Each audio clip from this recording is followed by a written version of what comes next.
Keychron has been featured on this channel with their high quality and chunky keyboards, which is met with a response of "Wooting still clears good video smiley face." But what if Keychron made gaming mice and become Micecron? Disappointingly, they didn't change the name, but they did send me 3 of their gaming mice. Introducing the M3 Metal, clearly a gaming mouse made of magnesium, a great start. The M4, a mouse that looks like it's used by a guy in a coffee shop with his Lenovo ThinkPad. And finally the M6. So it looks like they sent me 1 gaming mouse. It's not surprising that the M3 Metal is using some of the best internal hardware found in a gaming mouse today. What is surprising though is that both the M6 and the M4 share the same internals. Looking at these two, you would not mention them in the same breath as some of the other mice I reviewed on this channel, and the surprises don't stop there. I'm going to be taking a look at these mice all together in this video to see what Keychron, a keyboard manufacturer, can bring to the gaming mouse space. I'll tell you now, it's quite a lot because each of these mice are unique in their own special way, just like you.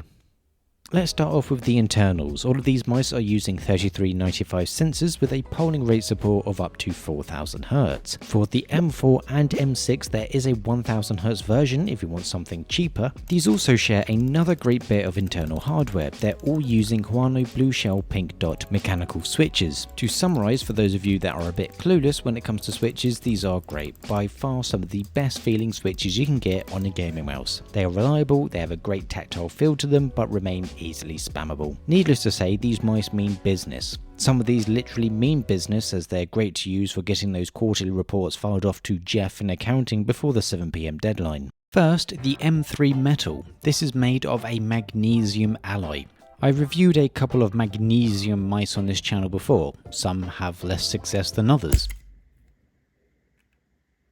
This one is a bit different though. It's not trying to be one of those real ultralight gaming mice, as it weighs around 64 grams, which is still light. Much like Keychron's keyboards, this feels like a tank. The construction here feels very high quality. There's no buckle or flex anywhere on this mouse at all. The coating on this one is obviously different from the other two in this video, and because of its design, it means I get to notice the magnesium alloy more. The Stormbreaker had loads of annoying engravings on them, which were just a pain. It also had holes on the side, which the Beast X Mini also had as well, which can also be pretty annoying. But the M3 Metal actually has some solid areas which go in contact with my skin. So this coating is cool to the touch and feels really nice. It's a nice soft matte, but has a bit of grip to it without it being sticky. There's a few downsides, one of which relates to all of these mice, so I'll save that for later. My first issue is the holes in this mouse, and not because of their existence, but dirt and dust is going to get inside this mouse. And this creates an issue where there is nowhere for this dirt to escape. Most other mice that have holes in them do have them on the underside, but the M3 Metal doesn't. So if you blow compressed air into the mouse, it's just going to get trapped. This isn't an issue now, but might be for the longevity of the mouse. Secondly, I do have a slightly mushy mouse to button.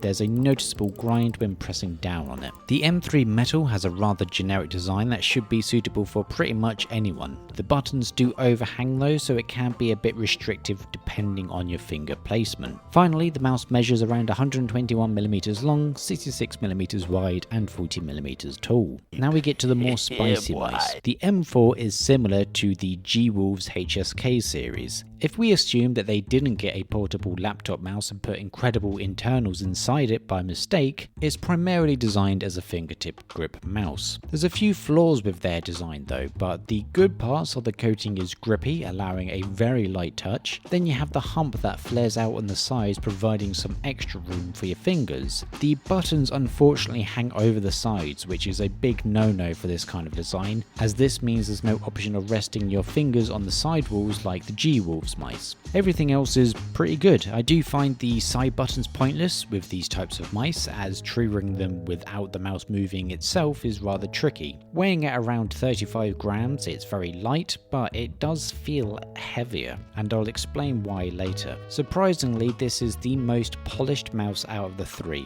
Apart from the design issue of the overhanging buttons, it's somewhat flawless. Lastly, the M6. This is a shape similar to the MX Master from Logitech, a mouse mouse that is probably the definition of ergonomic. This is designed to be held in a very specific way. Any other way is uncomfortable and makes using the extra features very hard, which I'll take a look at in a moment. You basically want to hold it like so. This is keeping your hand in a natural position, your thumb is in the right location so the side button and wheel is easily in reach as well. I've been playing with this mainly in an unannounced third-person MOBA shooter and it's honestly been pretty impressive to use. The only downside I noticed is that when things get a bit intense and I start really grabbing at the mouse, it gets a bit awkward to hold. But that's because your grip is meant to be in this relaxed, natural position. It's not really a design flaw but more of a bad habit from myself. The extra features on this mouse is an unlockable scroll wheel at the top. There's a little button which will lock and unlock it. The scroll wheel feels pretty good. It's a bit wobbly but most unlockable scroll wheels like this are,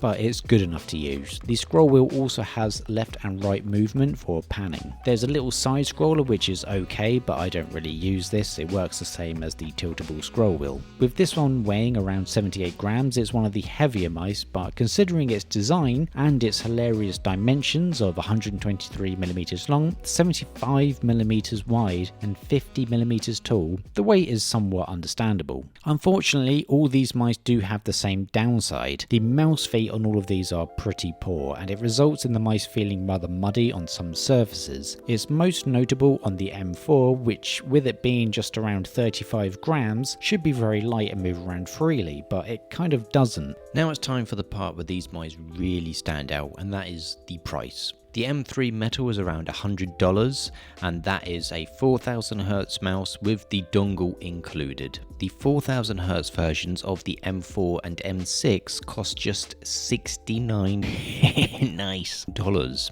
or $49 for 1000Hz.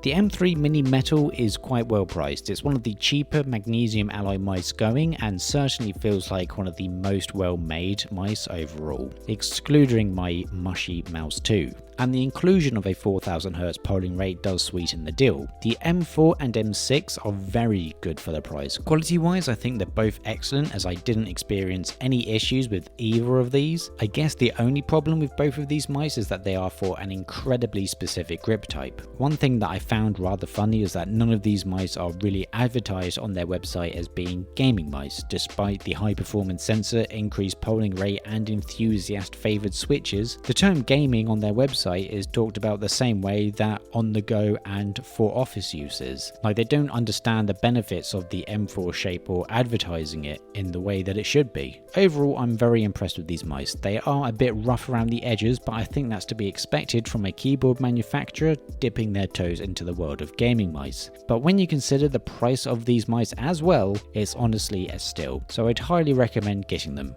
or at least one of them. Keychron also released a competitor to the Wooting 60HE keyboard. The review of that is on screen now.